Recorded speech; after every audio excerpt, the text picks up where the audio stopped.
This is the Major. This is Joe Turner. Identification? My name is Turner. I work for you. Now listen. Identify yourself. What is your designation? Condor. Something has happened. Section 9, Department 17. The section's been hit. What level? What level? Level of damage. Everybody. Dr. Lapp, Janice, Ray, Harold. Everybody is dead. What is it? What is it? Are you damaged? Damaged? No. Are you armed? Identify the armament. It's a .45 automatic. Will you guys bring me in, please? I'm not a field agent. I just read books. Me too. And Robertson is fantastic in it. So is the other actor that plays Wicks, the CIA guy that goes out to actually try to whack him. But just the way they are, it's so funny because it's so tempting to get to cast someone who will chew the scenery in those scenes. And when the phone call comes in to Robertson's office, he is so low key and precise. And even when they're getting the distress call at the command center and this is the Major, and he's like, identify yourself. And he's like, he can't even recall his own code name at first. Yeah. And then he's got to use the other code names for everyone else. And they're asking if he's armed. And they say, stay out there for 3 hours and then we're going to contact. All these great procedural things. This is the Major. This is Condor. Stand by, Condor. Routing you to New York Center. Condor 1-1, Mr. Higgins. Hello, Condor. Who is this? Deputy Director Higgins, New York Center. I'm controlling now, Condor. Where are you? How come I need a code name and you don't? Where are you, Turner?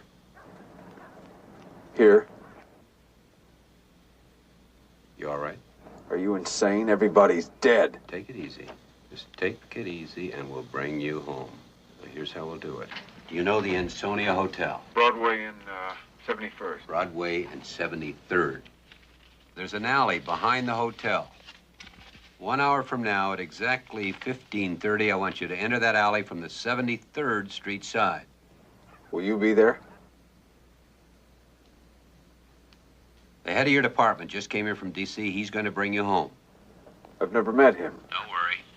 He's studying your photos now.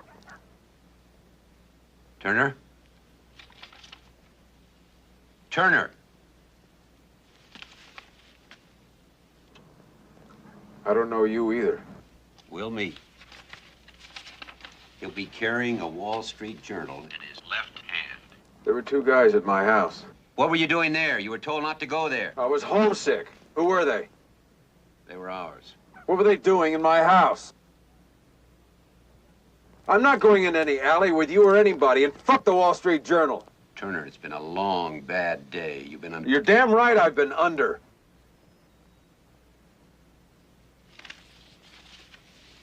All right, Turner. We'll bring along a familiar face, somebody you know. Who's left? Got a friend in statistics named Sam Barber.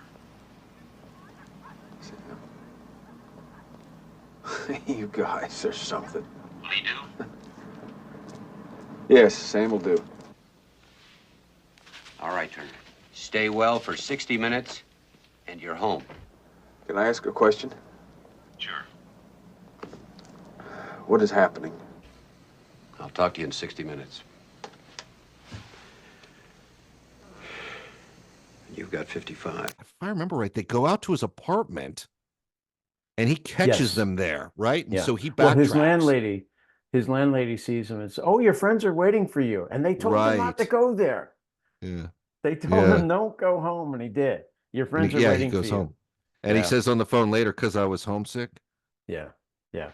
But it was just great where he's like, and you and I, we should tell people listening to this or watching it on YouTube that there are frequently times when I will text you a little clip of Robert Redford on the phone saying, "Is it true the condor is an endangered species?" Such a brilliant movie, though. Yeah, and I love getting those texts. I love getting those texts because of what they mean. I do that to my brother too, because my brother loves that movie as much as you do. And I gave him a gift late last year, not Christmas. It was before Christmas. The Paramount put out a 4K, ultra high def Blu-ray of 3 Days of the Condor. Only, And you could the only actor from 3 Days of the Condor who's done the show is Hank Garrett, who plays the mailman assassin. Mailman, yeah. And we could not get enough inside the 3 Days of the Condor speak from this dude. Like he had done G.I. Joe, and I think he was a professional wrestler. He had a really unique career, Twilight Zone, but no, it was 3 Days of the Condor, which I think was based on a book called 7 Days of the Condor, like 7 or 5, something like that. He got like a few more days in the book. I do have the book somewhere, yeah. And I remember Siskel and Ebert making the comment about, having to cut it down. This and it was a negative comment. What they were making was a negative comment about how they cut it down to, So it should have been what, 2 days, 1 day of the I don't know. I just, I took it negatively. I was, I was always of the opinion, incorrectly, that the movie didn't do well. And it turns out it did. I looked it up, after I sent my brother the 4K Blu-ray, I was looking it up because I was going to talk to him and say, hey, it's a pity it didn't do better, but I looked it up and it did great box office. It didn't do, Godfather box office, but it did really well for 1975.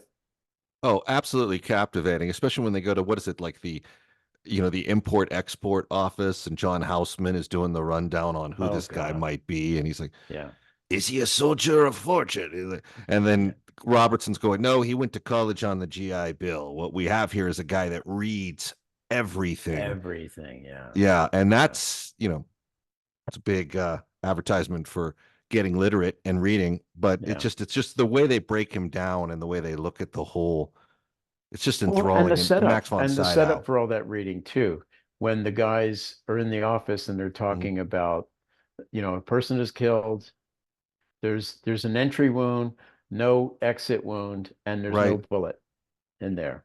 And Robert Redford's character, Joe Turner says, ice. They froze it. It's a bullet made of ice. Where did you get that? Dick Tracy.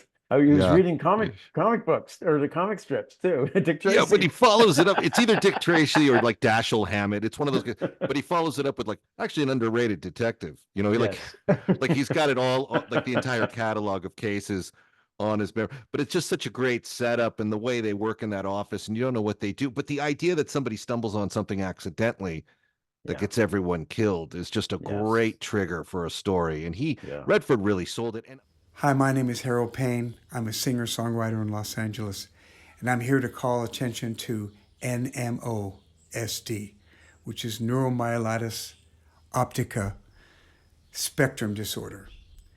It's a disease that can blind you, paralyze you, and even kill you in a matter of minutes.